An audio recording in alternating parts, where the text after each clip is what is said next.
नमस्कार, मैं रचना शर्मा चढ़ती कला टाइम टीवी देख रहे सभी दर्शकों का स्वागत करती हूं। आप देख रहे हैं हरियाणा के विशेष समाचार।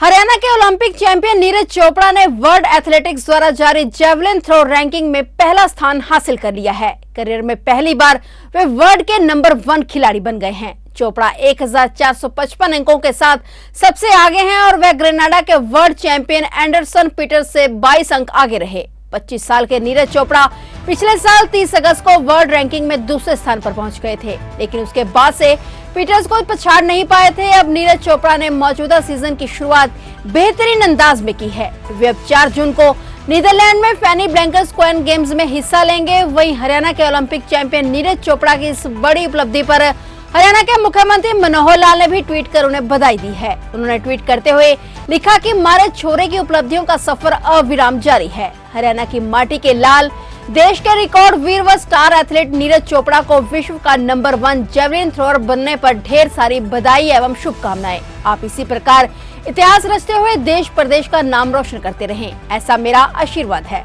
बता दें कि हरियाणा के इस छोरे को टोक्यो ओलंपिक में गोल्ड मेडल जीतकर इतिहास रचने पर पद्मश्री से सम्मानित किया गया है। 2021 में राष्ट्रीय खेल रत्न पुरस्कार, वर्ल्ड एथलेटिक्स चैंपियनशिप में रजत पदक, सिल्वर मेडल, गोल्ड मेडल जैसे कई मेडल नीरज चोपड़ा ने अपने नाम किए हैं।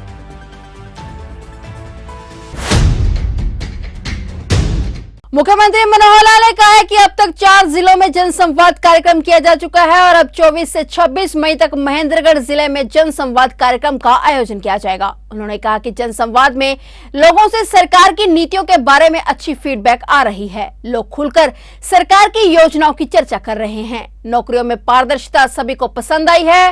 उन्होंने कहा कि अब लगभग 50 गांवों में जनसंवाद कार्यक्रम किया जा चुका है। इनमें 32,555 लोगों ने भागीदारी की है और इसके अलावा 5,900 शिकायतें प्राप्त हुई हैं, जिन्हें जनसंवाद पोर्टल पर दर्ज किया जा रहा है। इसके अलावा जुलाई महीने से मंत्री व सांसद भी अपने अपने क्षेत्रों में जनसंवाद कार्यक्रम का आयोजन करेंगे। उन्होंने कहा कि प्रत्येक शनिवार को किसी न किसी योजना के लाभार्थियों से ऑडियो संवाद के माध्यम से बातचीत की जाती है। अब तक लगभग 18 योजनाओं के लाभार्थियों से सीधा संवाद किया गया है। इसके तहत 2,21,000 लाभार्थियों से फीडबैक ली गई है। इस दौरान लगभग 158 शिकायतें भी मिली, जिनके निदान के लिए संबंधित विभागों को निर्देश दिए गए हैं। मुख्यमंत्री ने कहा कि महाग्राम योजना के तहत प्रदेश के 150 बड़े गांवों की फिरनी को पक्का किया जाएगा। इसके अलावा प्रदेश के 750 गांवों में स्ट्रीट लाइट की व्यवस्था भी की जा रही है।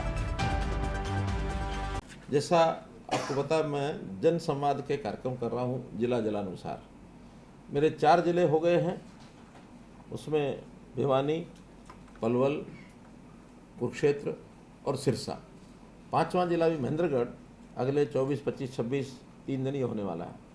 अभूतपूर्व इसकी मैं सफलता कह सकता हूं कि लोगों के अंदर जाकर के बहुत प्रसन्न है लोग, और फीडबैक भी बहुत अच्छा नीचे से आ रहा है कि एक मुख्यमंत्री आकर के गांव में उनके बीच में बैठ करके उनकी सबकी और जो हालचाल पूछते हैं, उनकी कठिनाइयाँ पूछते हैं, क्या सरकार ने किया ये भी उनसे हम पूछते हैं, क्या और आवश्यकता उनकी ये भी पूछते हैं, और उसमें अच्छी संख्या में लोग जो आ रहे हैं। अगर मैं चारों जिलों की ये बताऊं कि लगभग इसमें हर जिले में 3 दिन में 12, 13, 15 गांव होते हैं, तो 12, 13, 15 गाँव के अंदर मतलब यह है कि 32,555 लोग ये उसमें भी आए हैं। कहीं 700 होते हैं, कहीं 600 होते हैं, कहीं 800 होते हैं। इस प्रकार के 32,555 लोग आते हैं और उनकी सबकी जो ग्रीवेंसेस हैं सुनते भी हैं, साथ में जो पेपर पर लिखित आती हैं वो भी हम ले लेते हैं। लिखित जो है उसको बाद में जन संवाद पोर्टल नाम से हमने पोर्टल बनाया है, उसके अंदर सबकी एंट्री होती है और सबकी एंट्री करने के बाद फिर उसको मार्क किया जाता है कि कौन सी किस विभाग के लिए हमने भेजनी है। हर एक विभाग में एक नोडल अधिकारी बनाया गया है जो उसको दैनिक हर दिन खोलता है। खोलने के बाद उस विभाग में भी कई कैटेगरीज हैं कामों की।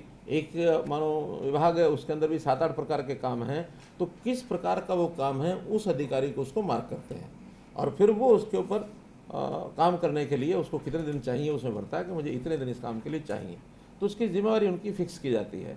तो अभी चूँकि 1 ही महीना हुआ है, 1.5 महीना, तो इस 1-1.5 महीने में पोर्टल भी बनाया है, उसमें एंट्री शुरू हो गई हैं। आज ही मैं देख रहा था 5,900 कंप्लेंट्स उसमें अभी एंट्री हुई है, लेकिन और 1,000-1,200 ज़रूर होंगी जो भी पेंडिंग है, एंट्री करेंगे। तो हर ज़िले की इस प्रकार की ये 1000 से ऊपर की एप्लीकेशंस उसमें आती हैं, कहीं 1200, कहीं 1500। तो इन सबको विधिवत तौर पर सूचना मिलती है कंप्लेनेंट को कि आपकी एप्लीकेशन किसके पास है, कहाँ पहुँची है। जो इमीडिएटली होने वाले काम है करके उसको इन्फॉर्म किया जाता है। लेकिन विकास की है डिमांड है, पंचायतों की भी डिमांड बहुत आती हैं, तो पंचायत की डिमांड के हिसाब से उसमें कैटेगरी वाइज उन कामों को आगे फिर उसकी फिजिबिलिटी, उसका बजट, उसका काम करने का सारा सिस्टम वो सब कराया जाता है।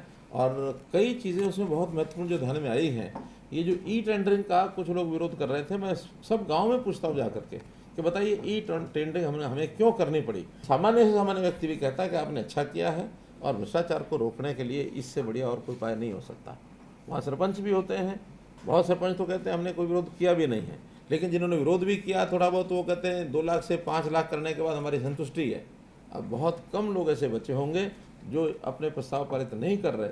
ऐसा लगभग मैं समझता हूँ कि 5,500 से ऊपर पंचायतों ने अपने प्रस्ताव पारित करके और काम कराने शुरू कर दिए हैं। मुख्यमंत्री मनोहर लाल ने कहा है कि हरियाणा देश का पहला ऐसा राज्य है जहां ग्रामीण क्षेत्र के अंदर 80% गांवों में 24 घंटे बिजली मिल रही है। वर्ष 2014 में 105 गांवों में बिजली आपूर्ति होती थी, लेकिन मनोहर सरकार के प्रयासों के फलस्वरूप आज 5,694 गांवों को 24 घंटे बिजली मिल रही है और इस वर्ष के अंत तक बाकी बचे गांवों में भी इंफ्रास्ट्रक्चर व अन्य कमियों को दूर करके 24 घंटे बिजली आपूर्ति के दायरे में लेकर आएंगे। मुख्यमंत्री ने कहा कि मेरा पानी मेरी विरासत योजना के तहत पानी बचाने की भी मुहिम चलाई जा रही है। सरकार ने इसे और गंभीरता से लेते हुए 5 मई को पानी बचाने की मुहिम में तेजी लाने के लिए साधु संतों को भी संकल्प करवाया है। इस प्रकार जल बचाने के लिए सरकार अथक प्रयास कर रही है। हमने डोमेस्टिक हो या और जो बाकी इंडस्ट्रियल अथवा कमर्शियल जितने भी कनेक्शंस हैं, उन सब में बहुत सुधार किया है। जहाँ ग्रामीण क्षेत्र के अंदर चोरी बहुत होती थी, लाइन लॉसेस जो 2014 में, यानी उस समय का आंकड़ा 34% समथिंग था और जो अब सुधर करके 11% समथिंग हो गया है मार्च 2023 में, यानी एकदम 1/3 उस पर लेकर के आए हैं। और इसका बहुत बड़ा एक लाभ ये पावर यूटिलिटीज़ को हुआ है, जिसके कारण से हमारी चारों ही कंपनीज वो प्रॉफिट में आई हैं। और अब 2 कंपनीज यूटिलिटीज़ की जिसका कंपटीशन सारे देश भर में होता है, उत्तर हरियाणा दक्षिण हरियाणा, दोनों ही A+ में आ गई हैं। A+ यानी सर्वश्रेष्ठ कंपनीज का जो रैंकिंग होती है वो A+ होती है। गुजरात सबसे अव्वल प्रदेश इसमें माना जाता था, गुजरात भी A+ में है, हम भी A+ में हैं। तो इसलिए पावर सेक्टर के अंदर हमारे बहुत से सुधार हुए हैं, इंफ्रास्ट्रक्चर में बहुत बड़े काम किए हैं। हमने ट्यूबवेल कनेक्शन भी 14 से लेकर के जब से हमने सत्ता संभाली 8 साढ़े 8 साल, लगभग 61,500 ये नए ट्यूबवेल कनेक्शन ये हमने दिए हैं। और जिन्होंने अप्लाई किया हुआ था कनेक्शन के लिए, जब ये सोलर की स्कीम आई है तो कुसुम ऑफलाइन सेलर, लेकिन अगर ये कुसुम ऑफलाइन सोलर ना होता तो फिर उनको भी बिजली के कनेक्शन हमको देने पड़ते। तो देखा जाए तो 1 लाख से ऊपर कनेक्शन ये किसानों के हुए, जिसमें 50,000 कुसुम के और 61,200 सीधे सीधे पावर के कनेक्शन हैं। तो एक बहुत बड़ी राहत ये किसानों को हमने इन 8 सालों में दी है। अभी भी जो बचे हुए हैं उसमें एक ही अब कठिनाई थोड़ी आई है, जिस पर हमने थोड़ा सख्ती भी वर्क की है कि जहाँ पानी यानी डार्क जोन हो गया है, ओवर एक्सप्लॉइटेड एरिया जिसको माना जाता है, उसके लिए वाटर अथॉरिटी वो भी काम कर रही है। वहाँ पर तभी कनेक्शन देंगे जब वहाँ माइक्रो इरिगेशन इसका प्रबंध करेंगे, तो क्योंकि पानी का दोहन ज़मीन में से उसकी सीमा हमको थोड़ा ध्यान रखनी है, अन्यथा अगली पीढ़ियों के लिए हम अन्याय करेंगे। हमने तो धान न बोने की स्कीम भी मेरा पानी मेरी विरासत इसको लागू किया था, उसका भी अच्छे परिणाम निकले हैं। अब लोग समझने भी लग गए हैं पानी को बचाना कैसे बचाना है।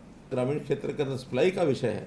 Haryana is the first state now कि ग्रामीण क्षेत्र के अंदर जहाँ मोर देन 80% गाँव में और 24 घंटे बिजली जा रही है। यानी जो 2014 में मात्र 2016 तक मात्र 105 गांव में 24 घंटे बिजली थी, अब वो 5694 अर्थात 5700 गाँव में और 24 घंटे बिजली अब दे रहे हैं। हम कोशिश करेंगे कि इसी वर्ष के अंदर बाकी बचे हुए जो 600 गांव और हैं उनमें भी जो छोटी मोटी दिक्कतें हैं, इंफ्रास्ट्रक्चर दिक्कत होगी, लोगों के बिल पेंडिंग होंगे, उसको भी हम जो है ठीक करके और वहाँ 24 घंटे बिजली कैसे दे सकें। आज बिजली जो है जैसे बाकी नेसेसिटीज़ हो गई हैं जीवन की, असेंशियल कम्युनिटी की तरह ऐसे बिजली भी एक ज़रूरी चीज़ हो गई है। तो ये थे हरियाणा के विशेष समाचार, और नए समाचारों के साथ फिर से हाजिर होंगे। तब तक के लिए देखते रहिए चढ़ती कला टाइम टीवी, और अब मुझे दीजिए इजाजत। धन्यवाद।